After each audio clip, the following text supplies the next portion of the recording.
Matagumpay na nakalabas ng ospital ang 40 anyos na lalaki mula Australia na kauna-unang pasyente na may artificial na puso.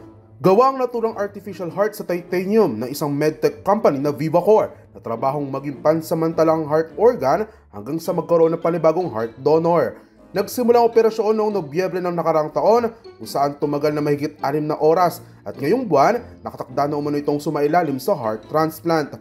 Bukod sa kauna-unang pasyente na may artificial na puso, siya rin ang may pinakamatagal na record na nabuhay mula sa pagkakaroon ng teknolohiya hanggang sa magkaroon ng donor. Kwento ni Dr. Daniel Tim, ang inventor ng naturang imbensyon, natutuwa umano ito sa naging progreso at kinalabasan ng naturang teknolohiya. Anya, tagumpay rin daw ito para sa kanilang bansa dahil bibihira lamang din daw ang ganitong uri ng imbensyon kaya't napaka-importante sa kanya ang pangyayaring ito. Samantala, lubos naman ang pasasalamat ng VivaCor sa pamilya ng pasyente para sa kanilang pagtitiwala at pagsugal sa paggamit ng artificial heart at umaasa na mas marami pang pasyente ang matutulungan mula sa naturang imbensyon. Umaabot taon-taon sa mahigit 5,000 Australians ang namamatay dahil sa heart failure. Para sa DZRH TV, ito si James Galange, una sa Pilipinas, una sa Pilipino.